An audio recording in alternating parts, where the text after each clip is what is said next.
journal dont voici le sommaire. Le premier tour des journées nationales de vaccination contre la poliomyélite débute demain vendredi sur toute l'étendue du territoire national. Déjà, le ministre de la Santé a donné ce matin le coup d'envoi de l'opération à l'Abbé. À Bofa, la production du sel solaire fait du chemin. Des paysans regroupés en coopérative produisent plus de 300 tonnes par an. Cependant, leur préoccupation majeure reste la commercialisation. À Conakry, des mareyeuses tentent de conquérir leur autonomisation à travers la vente du poisson. Elles sont réunies autour de 53 coopératives. Mesdames et messieurs, bonsoir à tous. Audience au palais Sékou Touréa. Une délégation des Émirats arabes unis a été reçue par le chef de l'État, professeur Alpha Condé, ce jeudi. Dr Mohamed Nkeyabi était porteur de message de l'émir au président de la République. Compte rendu, Abdou Karim Condé. L'envoyé spécial du président des Émirats arabes unis est porteur de messages de félicitations au chef de l'État pour son élection à la tête de l'Union africaine. Il est venu renforcer les relations de coopération entre les deux pays. Ce géant du Golfe, les Émirats arabes unis, veut s'investir dans le développement de la Guinée, surtout dans des secteurs clés comme l'énergie, l'agriculture, le commerce. La rencontre d'aujourd'hui avec son Excellence Monsieur le Président de la République, c'est une opportunité d'apprendre beaucoup de choses de son Excellence. Nous avons constaté au cours de notre entretien avec Monsieur le Président, un président humble, un président nationaliste, un président qui est pour la cause de sa nation. Et nous avons constaté que la volonté de ce Monsieur le Président de la République et sa disponibilité pour renforcer nos relations d'amitié et de coopération avec tous les pays du monde, en particulier avec les Émirats. Nous avons mis à profit cette visite de transmettre à son Excellence Monsieur le Président de la République le message de fraternité et d'amitié des leaders, des présidents des États des Émirats arabes unis, et le message de fraternité et d'amitié nous avons transmis fidèlement à son Excellence Monsieur le Président de la République. Et nous étions reçus avec l'honneur, avec le plaisir, avec ce respect que Monsieur le Président nous a réservé aujourd'hui. Dans les jours à venir, nous allons renforcer, parce que nous sommes porteurs de messages de leaders des Émirats, et dans les jours à venir, nos relations d'amitié et de fraternité vont connaître un changement et vont être renforcées davantage. La coopération guinéo-Émirats arabes unis est le fruit de l'ouverture politique du président de la République, professeur Alpha Condé, depuis son élection à la tête du pays.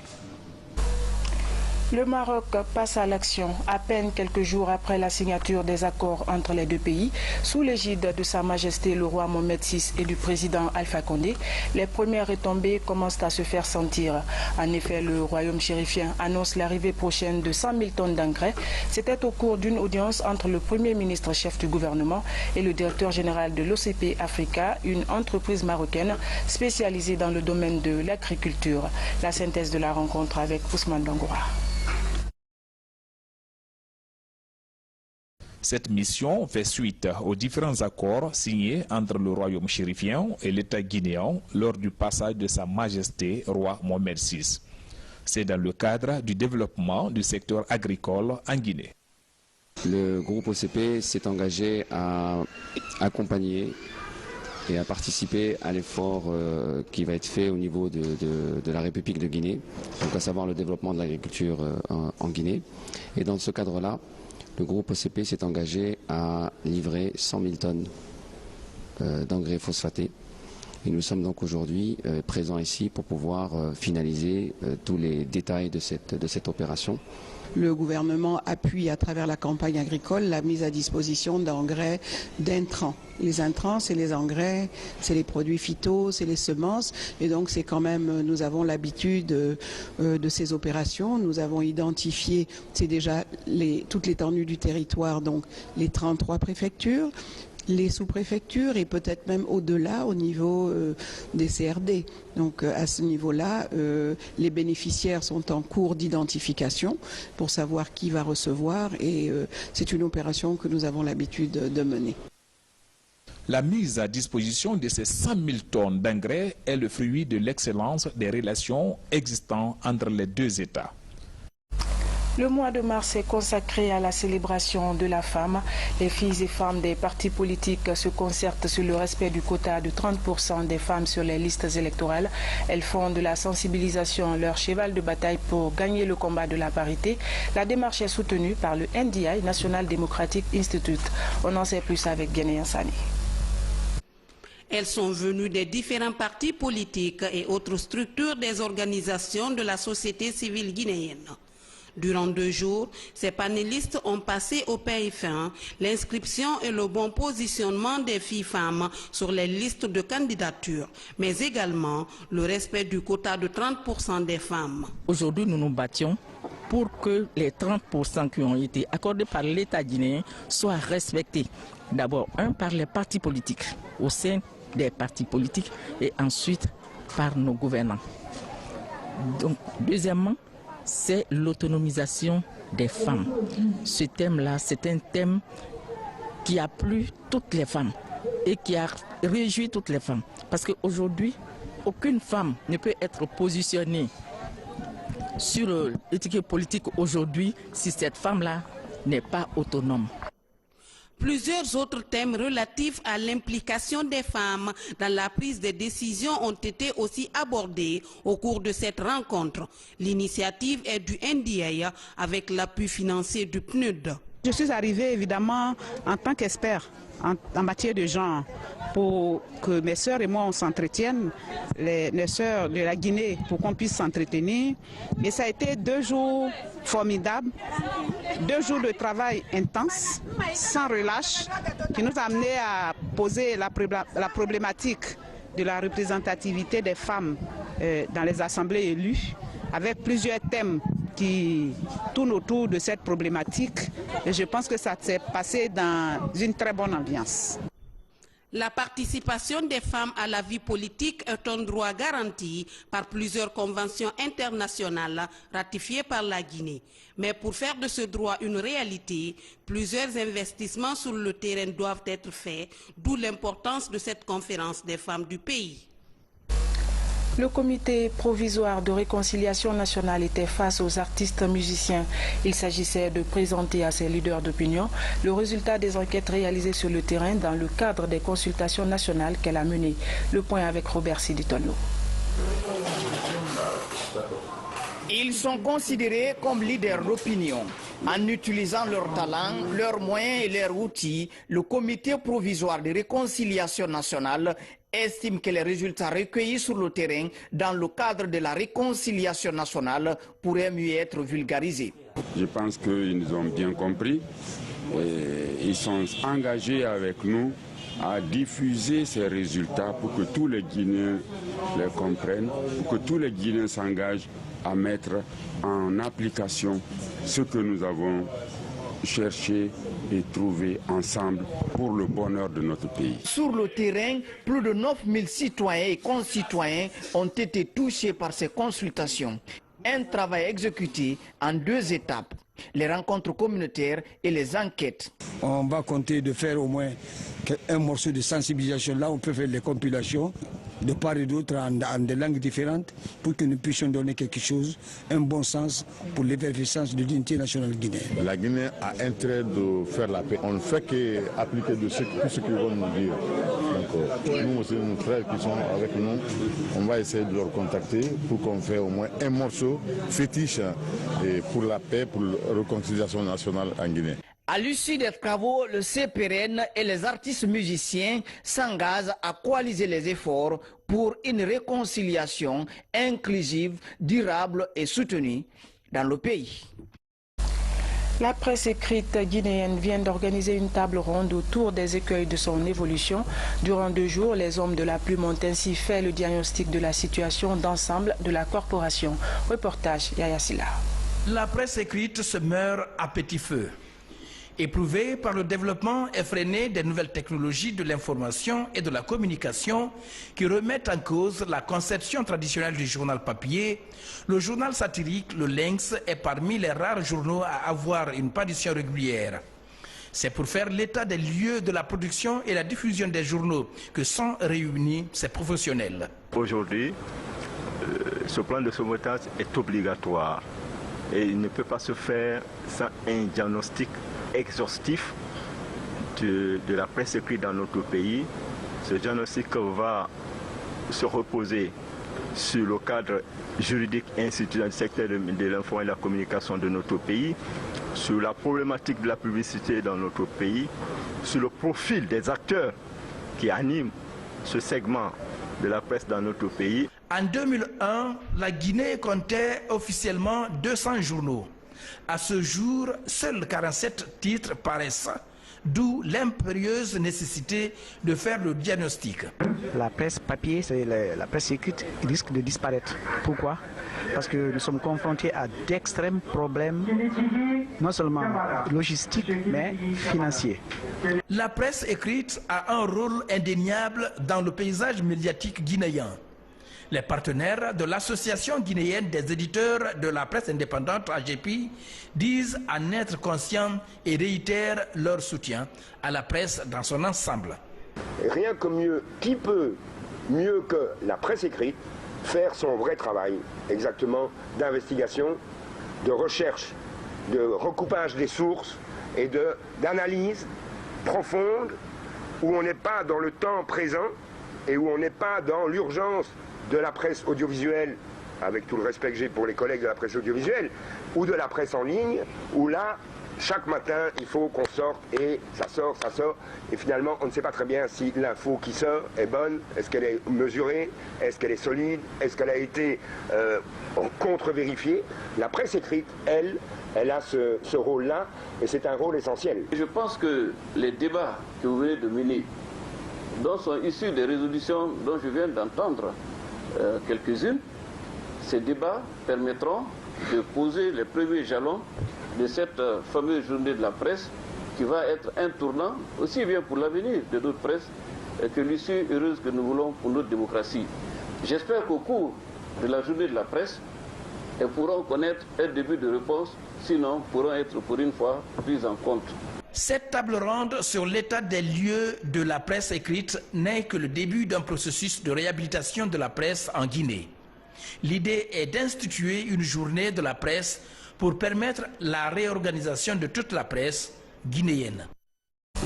Santé, le premier tour des journées nationales de vaccination contre la poliomyélite débute demain vendredi sur toute l'étendue du territoire national. La campagne compte toucher plus de 3 millions d'enfants âgés de 0 à 59 mois.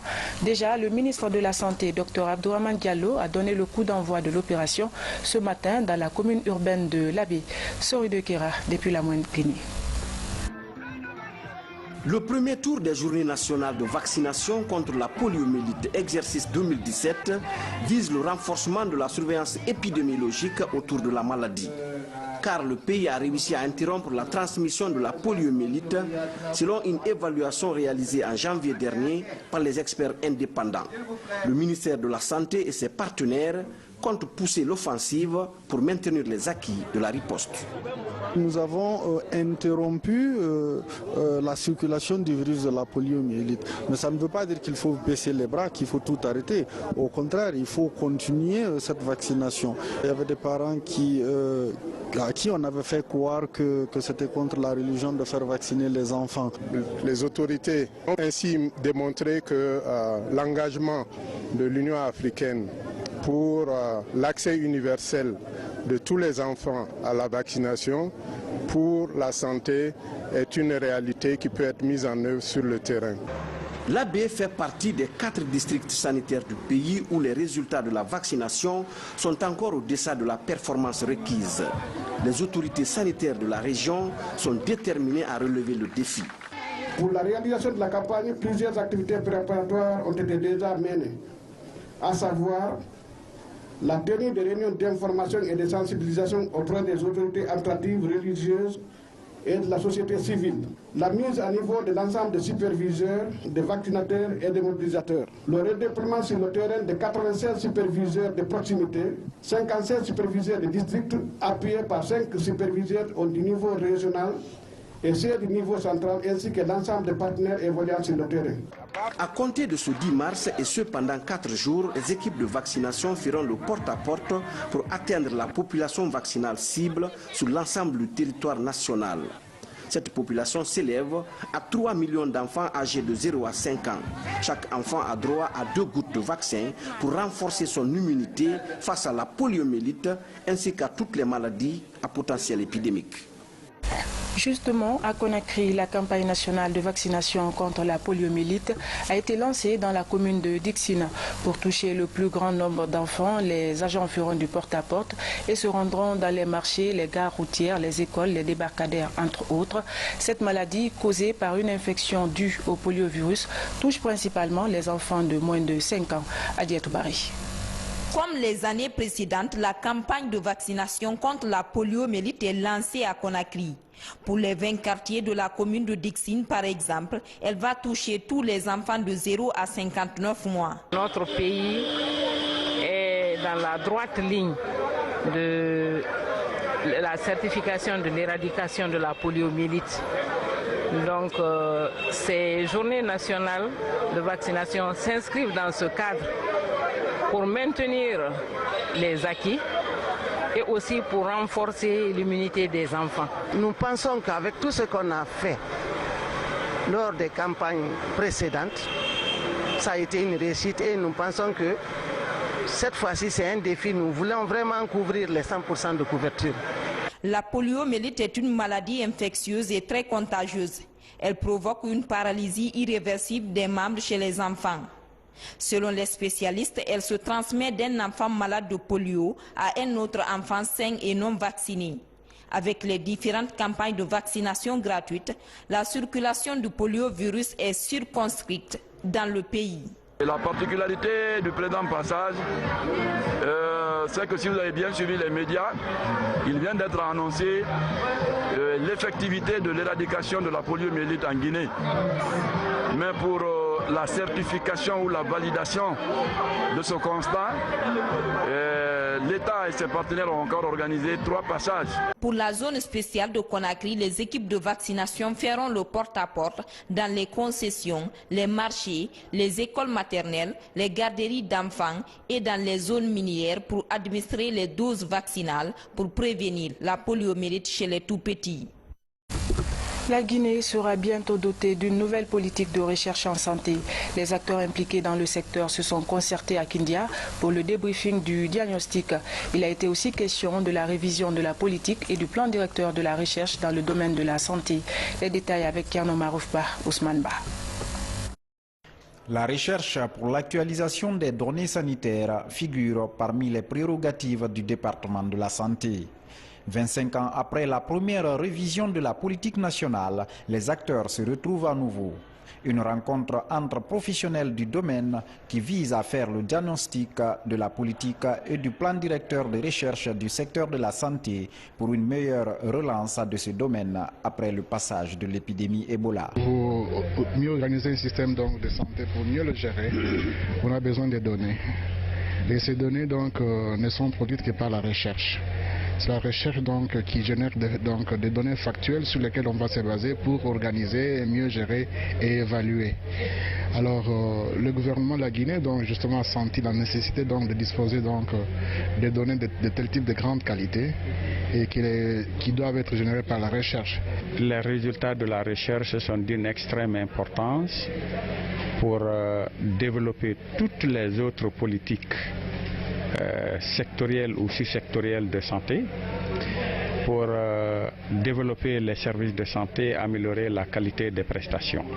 Comment disposer d'un document stratégique de référence en santé et surtout comment impliquer l'État pour définir une meilleure politique, c'était les grandes problématiques au centre du débat de ces chercheurs venus de toutes les structures de recherche du pays. La recherche qui sera faite, les résultats qui sortiront de cette recherche, qui vont entraîner des investissements étrangers. Et ça, c'est très important pour la santé. La situation de la recherche en santé en Guinée a été analysée conformément aux documents de stratégie de recherche de l'Organisation mondiale de la santé. Après ces assises de Kindia, les acteurs devront proposer une nouvelle politique de santé pour les années à venir. Sur un autre plan, la production du sel solaire fait du chemin en Guinée, notamment dans la préfecture de Bofa. Regroupés en coopérative, les paysans parviennent à produire plus de 300 tonnes par an. Aujourd'hui, leur préoccupation majeure reste la commercialisation.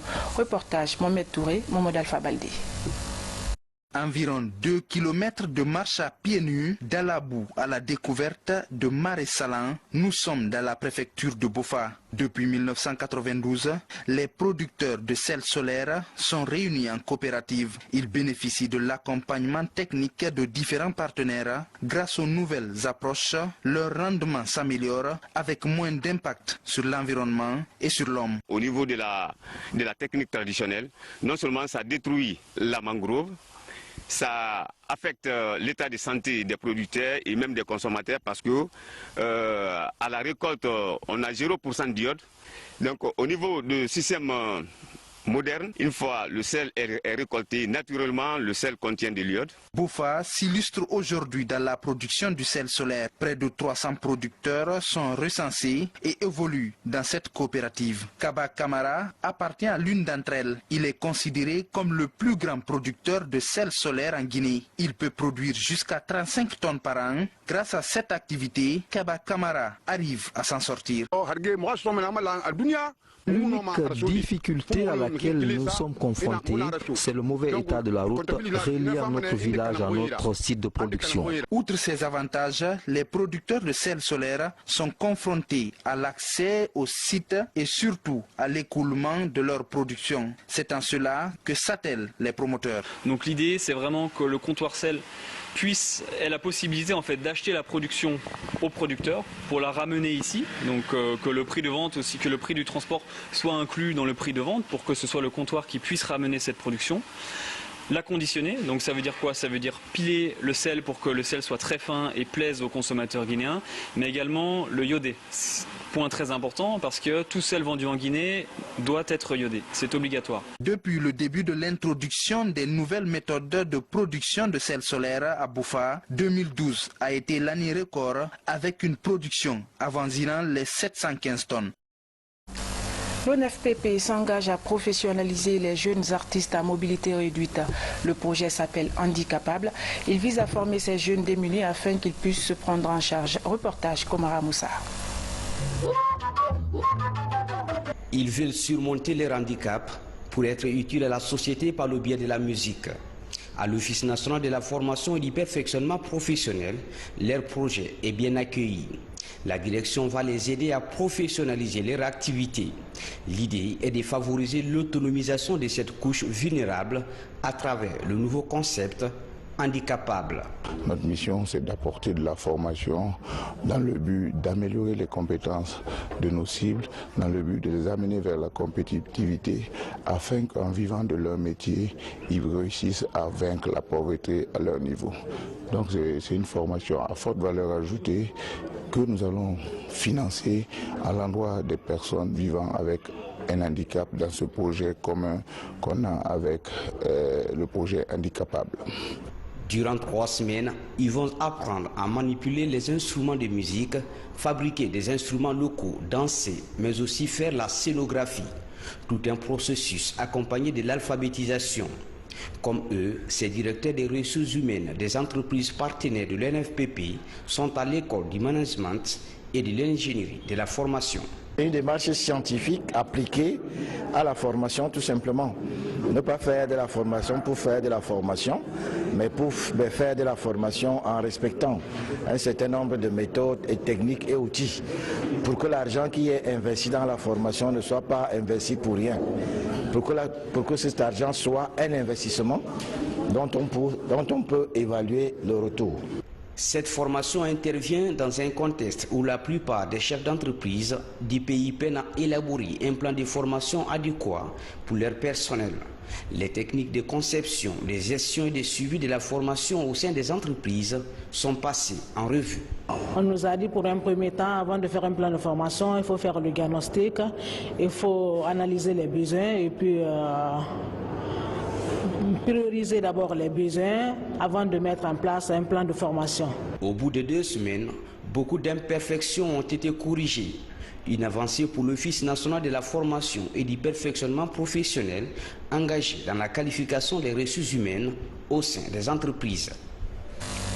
Les échos de la fête internationale des femmes dans le pays profond. La première dame a présidé les festivités du 8 mars dans le Nabaya. Vous suivrez en fin de journal la commémoration hier de cette fête à Cancan. Et puis la journée internationale du 8 mars est surtout un rendez-vous obligé de l'année pour les associations féminines, ONG et autres de faire des plaidoyers en faveur des femmes. À Conakry, des marieuses tentent de conquérir leur autonomisation à travers la vente du poisson. Organisée en union de 53 coopératives, aujourd'hui ces femmes sont incontournables dans le secteur de la pêche. Malgré les difficultés, elles n'entendent pas baisser les bras. Reportage Algassimou Baldi. Le port de pêche de Boulbini, sanctuaire de plusieurs groupements de femmes marieuses. Namari Sankong en est une. Très tôt, elle se lance dans la vente du poisson et devient au fil des années une grossiste de renom. Grâce à son engagement, cette mère de 4 enfants a été portée à la tête de l'Union des femmes marieuses de Boulbini il y a quelques années. Sa structure est forte de 53 coopératives où des centaines de femmes marieuses tentent de conquérir leur autonomisation.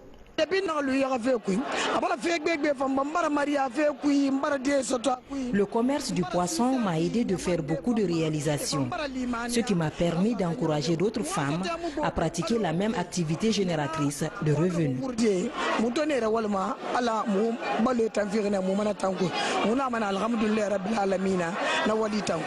L'Union des femmes marieuses de Boulbini fournit les marchés de Conakry, les principales villes du pays et les particuliers. Grâce à elle, s'est constitué ce petit groupement de marieuses rompues au fumage du poisson.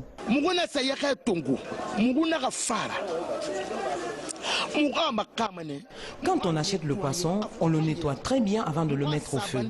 Il y a des hommes qui nous aident à le placer sur le grillage. Ensuite, on se transporte au marché pour la vente.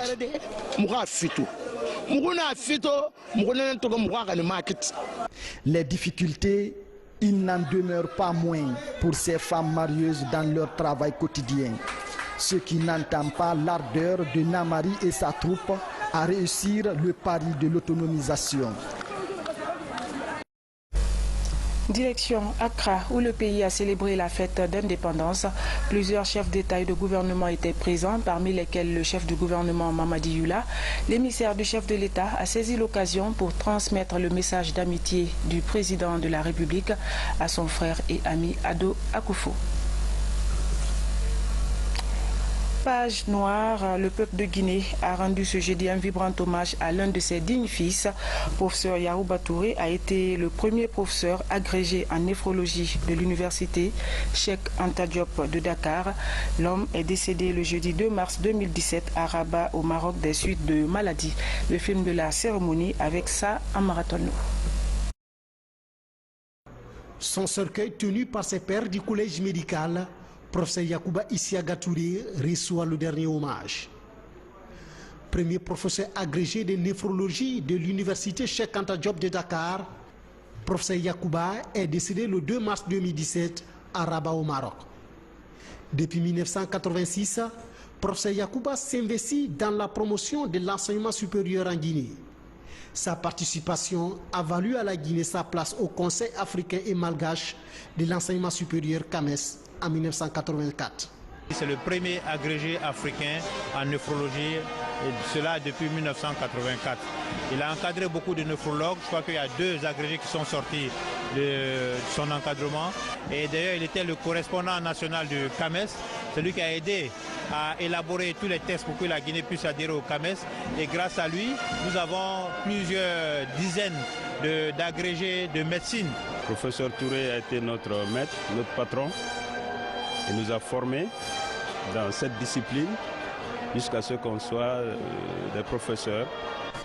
Donc c'était un homme très modeste, humble et un grand travailleur, très rigoureux. La perte du professeur Yacouba est ressentie au-delà des frontières guinéennes.